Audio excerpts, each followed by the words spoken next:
अस्सलामुअलैकुम, नमस्ते। जैसे कि मैंने आप लोगों को बोला था कि मैं आप लोग के लिए पार्ट 2 लेकर आ रही हूँ, तो पार्ट 2 में मैं स्टेशन पहुँच चुकी थी और यहाँ पे मैंने अपना लगेज खुद अकेले उठाया था, क्योंकि मेरे साथ तो मम्मा थी और मम्मा से मैं लगेज उठा नहीं सकती थी क्योंकि उनके हाथ में तो पेन रहता है काफ़ी। तो यहाँ मैंने अपना लगेज उठा के उधर से इधर कर रही थी प्लेटफॉर्म से, फिर मम्मा मुझे बाय करके चली गई थी बिठाकर। तो फिर मैंने देखा मेरी ट्रेन लग चुकी थी, तो मैं ट्रेन के अंदर आके बैठ गई थी क्योंकि AC चल रहा था और ट्रेन को चलने में भी काफ़ी टाइम था। देन उसके बाद मेरी ट्रेन चल दी थी और मतलब इतना अच्छा लग रहा था, मैं जगह जगह मतलब जंगल देखती हुई जा रही थी। मुझे तो काफ़ी इन्जॉय करा। फिर मैंने खाया ये बिंगो, तो मैंने ये खाया क्योंकि मुझे काफ़ी भूख लग रही थी और मैंने सुबह से कुछ खाया नहीं था और सफ़र मेरा था थोड़ा सा लंबा, तो मुझे तो काफ़ी मज़ा आया। बट मेरे लिए एक सरप्राइज़ हुआ, मैं खुद शौक थी, मुझे नहीं पता था, अनएक्सपेक्टेड था मेरे लिए। मेरे जो फ्रेंड थे उन्होंने मेरे को बर्गर, रोल और ये सब ला कर दिया। थैंक यू सो मच, जिनका मैं थैंक यू कहना चाहूँगी, शुक्रिया करना चाहूँगी तहे दिल से।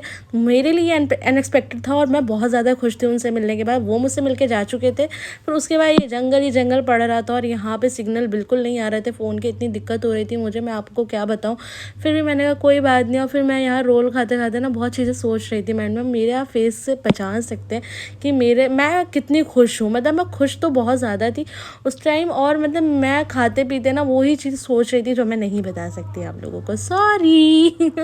फिर इसके बाद जंगल ही आ रहा था और ट्रेन बहुत स्लो चल रही थी जंगल के अंदर, और यहाँ पे एक एक्सीडेंट भी हो चुका था। उसके बाद देन फिर मैंने बर्गर खाया क्योंकि मुझे तो बहुत तेज़ भूख लग रही थी दोबारा से, और देखा तो पूरी ट्रेन में पब्लिक आधे ज़्यादा सो रही थी और लंबा रूट वाली ट्रेन थी। तो फिर मैंने कहा चलो भाई सब सो रहे हैं तो हम भी सो जाते हैं, क्या करना है। फिर यहाँ मैंने भी चद्दर तानी और ब्लैंकेट ओढ़ा और मैं भी AC के मज़े लेते हुए सोने चली गई। जब मैं सोकर उठी तो पता नहीं मैं कहाँ पहुँची थी, मुझे खुद नहीं पता। मैं खुद प्लेटफॉर्म को देख के कह रही हूँ मुझे कुछ दिखे तो सही कि मैं पहुँची खाऊँ एटलीस्ट। फिर मुझे पता चला कि इसके बाद नेक्स्ट स्टेशन मेरा ही है, तो मैं उतरने की तैयारी में हो गई थी बिल्कुल तैयार, और इतनी ज़्यादा भीड़ हो रही थी इस टाइम, मैं अपनी सीट को बाय बाय करके और मैं तो उतरने वाली थी, और उतरने के लिए भी इतनी लंबी लाइन लगी हुई थी, मैं क्या बताऊँ, बस मेरा दिमाग ख़राब हो रहा था। अस्सलाम वालेकुम। वालेकुम अस्सलाम। कैसे हो? उठाओ बैग, ले चलो।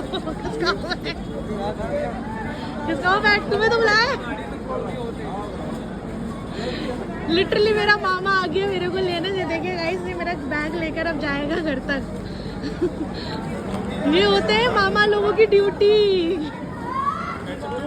मामा ये होती है मामा लोगों की ड्यूटी।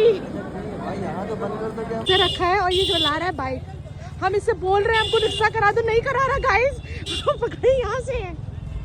और अभी हम लोग गिर भी गए, आप लोगों को मैं क्या बताऊँ, हम लोग गिर भी चुके हैं। और देखिए स्टेशन यहाँ का लखीमपुर का, बाप रे बहुत अच्छा बन गया पहले से, मानना पड़ेगा लखीमपुर के स्टेशन को।